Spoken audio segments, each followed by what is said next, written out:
чуть-чуть скорректировали концепцию расположения генераторных узлов. То есть из нижнего положения мы переместили вверх. И почему переместили из нижнего? вот я причины хотел сказать. И из расположения вне контура здания здесь переместили во внутренний контур. Плюсов много, то есть нижнее положение – это доступ, то есть здесь мы доступ ограничили для случайных, скажем так, факторов, переместив в верхнюю плоскость, в полость над лопастями. И второй момент, расположив внутри контура здания, мы себе дали возможность использовать направляющие, закрепленные прямо на силовой части турбины. То есть в такой проекции уже ничего за пределы здания, за пределы турбины не выступает. То есть все зацепления, они внутри расположены.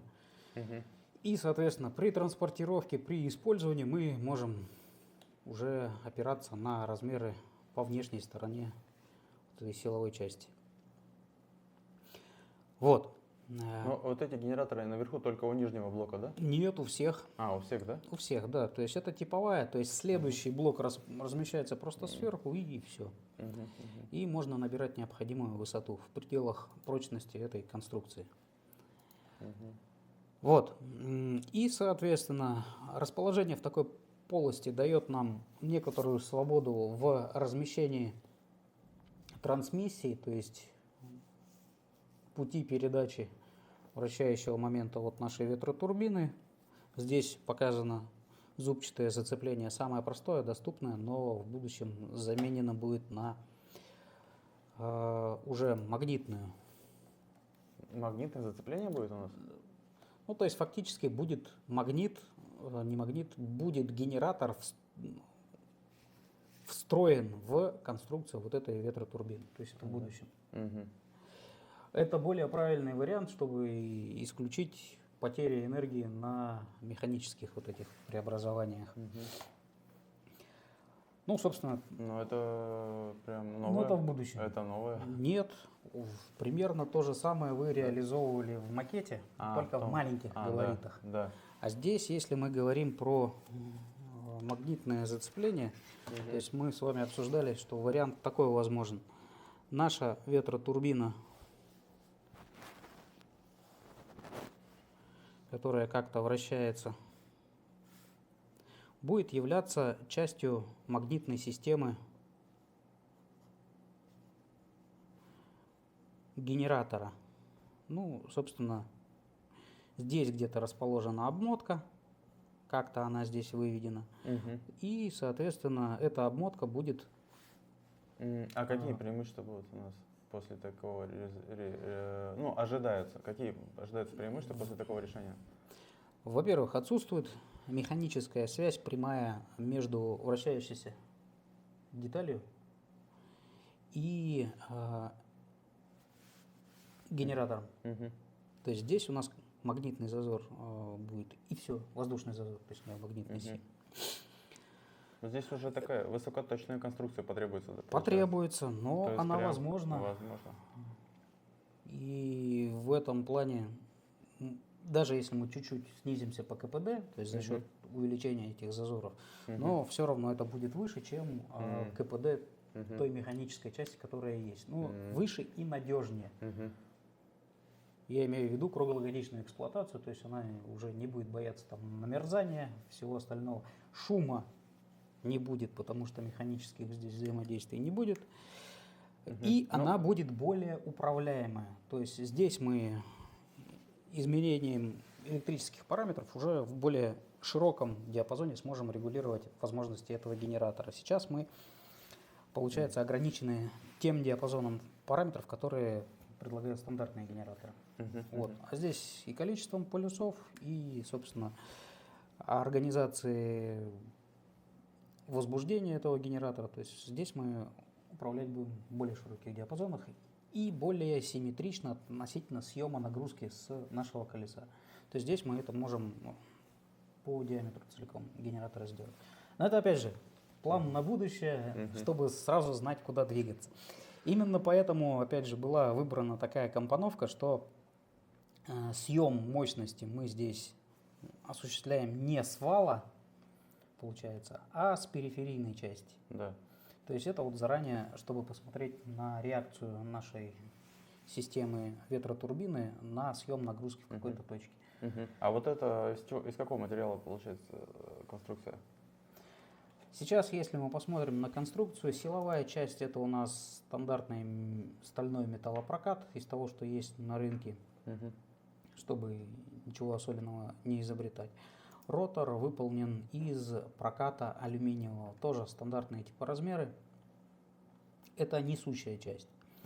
Если мы берем конструкцию... А зубчатая часть? Лопасти, я про лопасти закончу, да, что это тоже алюминий, то, что вращается у нас относительно легкое, и то, что выпускается стандартным, опять же, прокатом. Здесь мы стандартного уже не найдем, соответственно, мы используем то, что разработали и напечатаем внутри университета. 3D принтер, материал пластика подбираем, то есть начали с АБС наиболее распространенного, но доступны более экзотические прочные варианты, например, нейлонки. Нейлон, он по характеристикам здесь может более подойти по, опять же, динамической нагрузке, которая будет у нас сосредоточена в момент съема на генератор. То есть секции будут не постоянно загружены, а только когда будут в зацеплении с колесиком генератора. Это один момент. Второй момент температурные режимы. То есть мы все-таки ориентируемся на круглогодичную работу, то есть у нас других вариантов нет. А какой тут максимум температуры ожидается? Минимум, максимум? Разумеется, в пределах рабочих температур пластика, изделия, точнее, напечатанные из этого пластика. Если смотреть про зубчатое зацепление с секцией на роторе, то нагрузка будет циклическая. То есть в следующий раз под нагрузку он встанет, когда полный оборот там совершит. Соответственно, он будет в очень щадящем режиме работать именно с точки зрения на генераторе-то она... А вот шестеренка на генераторе, к ней уже более высокие требования, и, соответственно, она в группе риска. Соответственно, здесь у нас есть план А, план Б и план С. И как они выглядят? План А – это тот же самый материал, который используется для зубчатой секции зацепления на роторе. План Б – металлическая, то есть доступна и латунная, и алюминиевая часть, ну скорее латунная, более прочная у нас будет. И опять же пару трения надо посмотреть, какая будет выгоднее вот в сочетании с пластиком. Эти материалы, они как сочетаются-то в работе, не конфликтуют? С химической точки зрения точно нет. Да и по трению, я думаю, отлично все согласуется. Нейлон в этом плане, коэффициентик трения у него получше, да. Вот, опять же, 3D-печать дает нам возможность достаточно точно изготовить форму зуба, то есть эвольвентную форму зацепления мы стараемся соблюсти, чтобы избежать трения скольжения и, соответственно, остаться только в диапазоне, когда есть трение качения. Но, опять же, это потребует очень точного выставления осей вращения шестеренок, поэтому конструкция установки генератора и турбины должна содержать какие-то соответствующие настройки. Вот так сказать, этого закусывания, чтобы избежать? Именно не то, что закусывание, а перекоса, например. Перекос, правильно, да, сказать. То есть закусит, это когда уж совсем заблокирует. Я думаю, такое у нас невозможно в этой конструкции, если только специально не делать. А вот перекос и, соответственно, перегрев какой-то стороны зуба и, соответственно, деформация формы, собственно, колеса, это, да, это возможно. И, соответственно, нам требуются некоторые Можно настройки. еще раз тогда, из чего вся вот конструкция состоит, как-то ее в общем показать и по деталькам так еще пробежаться нам? Если мы говорим про конструкцию в общем, конструкцию здания я здесь не касаюсь или касаться? Ну, опора. Опоры. здания. А можно вот так вот раз отнимать прям элементы? Или такое программа позволяет или нет? Или это сложно? Позволяет, но надо последовательно подготовить. То есть я буду это просто как-то, да. выключать какие-то элементы. Ну да, может так сделаем. Вот выглядит у нас общая конструкция таким вот образом. Так, чтобы сотрудник маникюрного салона понял, о чем речь. Сотрудники маникюрного салона работают с людьми. Это самая сложная материя. Они нас точно поймут. Тем более там у них колюще-режущие в руках. Мы им очень доверяем сильно. Конструкция на самом деле простая и понятная. Придерживаемся той же самой концепции, что и была. Здание в виде ветронаправляющих таких опор, задача которых направить поток ветра в нужную плоскость турбины.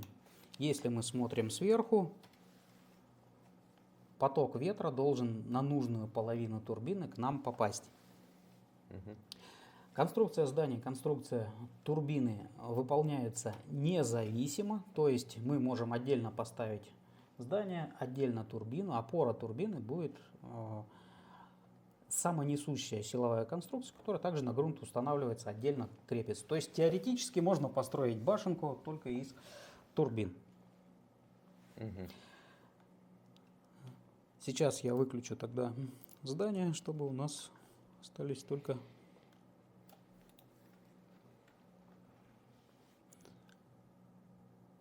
так, свернуть элементы и экраны скроем. Вот таким вот образом, в принципе, тоже можно поставить на площадку подготовленную. И высота каждой из этой конструкции, мы их тогда тоже, может, отделим, чтобы одна у нас осталась? Конечно, это мы дальше перейдем. То есть вся конструкция состоит из типовых модулей. Каждый модуль может настраиваться отдельно, но при этом его массогабаритные характеры те же самые. То есть на разных высотах они могут вращаться с разной здесь один модуль? частотой. Здесь 3. Здесь 3. То есть нужно разделить на 3. 3 секции. Так, сейчас мы покажем и тогда. каждая из этих секций, она может отдельно, да? Да, они самостоятельные. А почему 3, почему не одна, почему не 5? Мы ориентируемся на габариты, удобные к транспортировке, к монтажу и, собственно, к обслуживанию. Потому что высота больше, чем 2,5 метра, это уже человеком сложно обслуживаться без дополнительной техники. Но условно до 2,5 метров мы можем в пределах одной секции руками что-то сделать. И собрать ее вручную тоже. Конструкция таким образом устроена, что в принципе эту секцию можно чисто руками собрать без использования подъемной техники, без дополнительных каких-то сильных людей. Можно назвать это как кассету из магнитолы 90-х. Вы изъяли и кассету вставили, да? Так это как-то можно?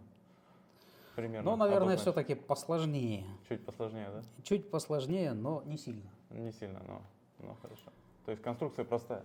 Конструкция простая. Если кто-то в детстве советский конструктор собирал, то он справится. Отлично. Силовая часть. Вот опорная клетка сейчас подсвечена синим. Отдельно ее посмотрим. Да. Сначала монтируется она на грунту или на опорной конструкции. И, собственно, состоит она тоже из элементов подъемных одному человеку. Самый тяжелый элемент это вот 28 килограмм. Это наши торцевые. Да. Не фланцы, торцевые. Я вот штангу поднимаю, я подниму точно. Да, я думаю, 28 килограмм, особенно если какой-то деликатесный продукт, то, я думаю, по 2 каждый утащит, если надо. Сварные детали неразборные, подсвечено синим одна часть, и стойки в данной конструкции 5 штук, в зависимости от числа полюсов или числа лопастей, можно увеличивать, уменьшать, это отдельно уже. Под каждую конкретную можно переработать. Свинчиваются на болтах То есть тоже ничего сложного нет. После сбора вот этой силовой клетки уже внутрь монтируется ротор подвижной части. Вот она подсвечена. Мгм. Ротор также состоит из отдельных деталей, вес которой легко поднимается отдельным человеком. Общий вес 60 килограмм в конструкции в сборе. Отдельные элементы, вот так вот оно лучше видно будет. Отдельные элементы могут крепиться уже внутри той клетки силовой, собранной до этого. То есть отдельные элементы, я имею в виду основные колеса, нижние, верхние, и лопасти, которые вставляются, крепятся уже в эти колеса. Вес лопасти, сейчас посмотрим, всего 6800, под 7 килограмм. Мгм. То есть легко собрать, легко установить. Все тоже на болтах, все тоже регулируется. Ширина лопасти регулируется по направляющим одной гаечкой, можно сказать. Мгм. Данная гайка неподвижна, не гайка, а узел неподвижен. Здесь подвижный узел, который предполагает регулировку ширины лопасти. А как вот, кстати, правильно определить действительно, на какой угол использовать лопасть? Здесь момент сложный, неоднозначный, требует дополнительных исследований, то есть классическая наша теория конкретного ответа не дает. Мгм. Потому что здесь мы используем, во-первых, лопасть с профилем полуцилиндра. Мгм. Опять же, чтобы у нас была разница коэффициентов встречного и попутного направления ветра. Но мы-то от встречного закрываем, но... От встречного закрываем, но мы внутри ротора воздух все равно перемешиваем. И, Точно, соответственно, да. чтобы снизить сопротивление потоку ветра встречному, вот такая конструкция нужна. Это один момент. А вообще, кстати, с вертикальной осью самые эффективные, насколько помню, это были ковшового типа. То есть, по сути, повторяют вот эту форму. Ковшовый, да, Ковшовый, да. и, собственно, скорость ветра, анимометры сейчас в виде ковшовых таких вот и используют. Вопрос в эффективности съема энергии. Здесь у нас не классическая конструкция, мы опять же здесь зажаты в объеме, воздух у нас зажат в объеме зданий, Мгм. и есть экраны, которые препятствуют либо прохождению внутрь, раз, либо выходу из объема турбины воздушной массы 2. Мгм. И здесь вот как раз нам придется, такая возможность техническая у нас есть, подобрать оптимальное соотношение, во-первых, кривизны нашей лопасти, чтобы регулировать коэффициент лобового сопротивления. И второе, объем либо сечение на продув. То есть, чтобы не мешать тому ветру, который в объем турбины попал, тому воздуху выйти из него. Мгм. Если мы Мгм. его будем задерживать, соответственно, мы работу никакую не выполним. Воздух проходить не будет. Вот. Эти задачки мы решаем двумя способами. Первый – моделированием, то есть результаты моделирования первичного у нас уже есть. Исходя из них мы вот эти вот размеры оптимальные определяли по ширине лопасти раз и просвета между лопастями 2. Угол наклона относительно оси вращения 3. Тоже посмотрели. Если мы сейчас посмотрим в эту проекцию, так вот, то мы видим, что у нас совпадает радиальная часть с осью вращения. Но доступна для нашей конструкции регулировка, когда мы можем несколько отклонить от оси нашу лопасть. То есть сейчас отклонение примерно на 10 градусов вот указано. Мгм. То есть и, соответственно, поток ветра будет уже под некоторым углом, точнее не так, отклоняться будет лопастью под некоторый угол, опять же, с учетом необходимости его проталкивания либо в центр турбины, либо снаружи, чтобы он удачнее вышел. Мгм. Технически возможность это есть, соответственно, нам ее необходимо будет проверить и сравнить с результатами моделирования, сможем ли мы предсказывать ту снимаемую мощность для нашей модели. Как только мы сможем подтвердить модель, что она у нас реальность описывает, соответственно, мы оптимизационную задачу решим и уже сможем понять, при каком углу наклона у нас оптимально работает вот эта турбинка. Опять же, эта задача зависит еще и от положения наших заслонок, согласования положения заслонок с углом наклона нашей лопасти. То есть тут уже мы к каким-то самолетным технологиям подходим. В прямом виде, да, то есть для самолетов эти профили считаются, углы атаки, естественно, считаются. И имеют критическую важность? Да, для нас эта критическая важность будет в эффективности турбины раз, но не просто эффективности, а именно в эффективности в широком диапазоне параметров по ветру и по направлению ветра. То есть в такой конфигурации мы сможем использовать ветра в сильно большем диапазоне, в том числе и ураганные. То есть когда мы будем отсекать потоки свыше тех, что мы можем использовать, и вот ограничивать в том рабочем диапазоне, при этом не нарушая, получается, целостность нашей конструкции, чтобы не допускать разрушений, но и оставаться в области генерации. То есть вот такие возможности появляются. Вот.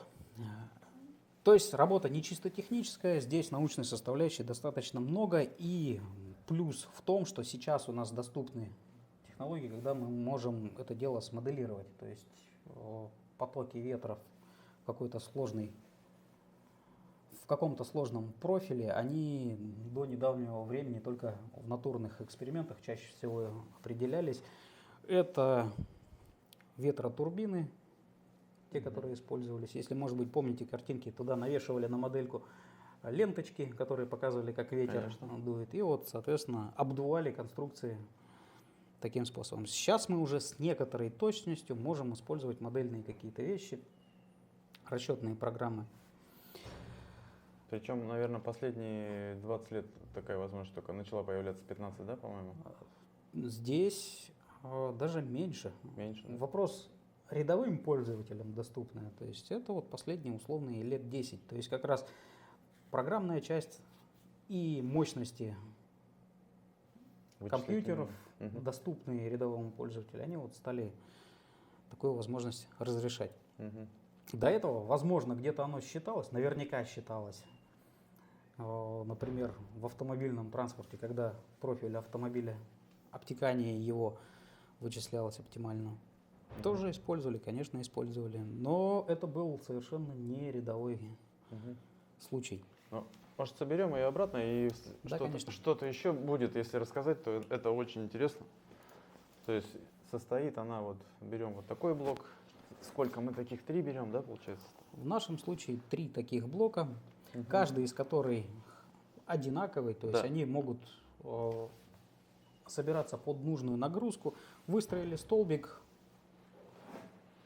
каждая ступень может управляться отдельно и в себе содержит все необходимое для того, чтобы выдавать какую-то электрическую мощность на напряжение генератора. То есть дальше этот столбик работает на общий инвертор, который переводит электричество в нужный пользователю, потребителю вид. Ну, в стандартных гражданских сетях это 200 вольт, переменный 50 герц. А вот, кстати, качество, что такое качество электрической энергии? Вот. Параметры качества, как это она определяется, не секретные показатели. Ну, как оно определяется, это качество, откуда оно берется? Ну, можно вот об этом? Откуда берется это, собственно, от генерирующей системы? Нет, вот не откуда берется электрическая энергия, а качество, чем определяется? В чем измеряется, если уж так говорить. Ну, или то есть измеряется, некоторые параметры. Первый параметр – это, собственно, амплитуда напряжения, которое у вас в сети. То есть 220 вольт, то, что в наших гражданских сетях, Сейчас изменили несколько стандартов, то есть до 230 обычно пишут, и, соответственно, процентовка сколько выше, сколько ниже. То есть на этот диапазон параметров рассчитана работа электроприбора.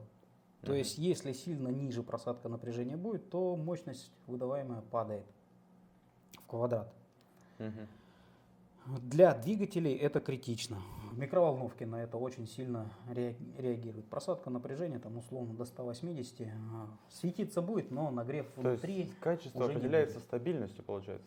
Это один из параметров. Да. Второй параметр это частота рабочей сети. Мгм. То есть 50 Гц определяет у нас скорость вращения всех двигателей. То есть если у нас частота в сети изменится, то, соответственно, у нас двигатели просто изменят свою частоту вращения. То есть во всех приводах, где они используются, поменяется частота. И на что это повлияет? Ну, во-первых, на скорость или там, частоту их оборотов, то есть у вас что-то быстрее вращалось, там гараж открывался, Ой, да. будет открываться медленнее. Но гараж это не такой критичный вариант. А вот если... Но сами по себе электроприборы не пострадают при этом. Сами по себе электроприборы не пострадают, если частота сильно не вырастет. То есть они не испортятся. Но при этом при уменьшении частоты мощность их упадет, то есть тех же электродвигателей. Если мы говорим про всякие осветительные приборы, то нет, они не изменят свою работу. Опять же, если мы говорим про небольшие увеличения частоты, то есть там в пределах до 100 Гц, то есть мы сильно это не заметим. Если уйти в килогерцовый диапазон, то есть вдруг частота увеличится так сильно, маловероятно, конечно, то увеличение частоты приведет к изменению уже эквивалентной схемы приборов, и приборы не смогут работать в том же режиме, для которого они рассчитаны. То есть это уже может привести к повреждению приборов. А мы сможем давать эту самую качественную энергию? У нас другого варианта не предусмотрено. То есть как раз узел на выходе этого устройства, то есть этого генератора, инвертор, это стандартный компонент любого узла генерации, особенно вот те, которые с альтернативной энергией. Используется задача его, он из постоянного напряжения делает нам переменное напряжение в нужном качестве. В нашей конструкции генераторы будут заряжать внутренние накопители энергии, то есть условно аккумуляторные батареи, из которых потом энергию это будет брать инвертор и в нужном качестве выдавать потребителю. То есть здесь качество будет зависеть уже не от конкретных турбин, а будет зависеть от инверторов, которых мы использовать планируем. Разумеется, мы планируем использовать только наиболее качественные доступные образцы, те, которые присутствуют на рынке, и вопросов к которым не возникает.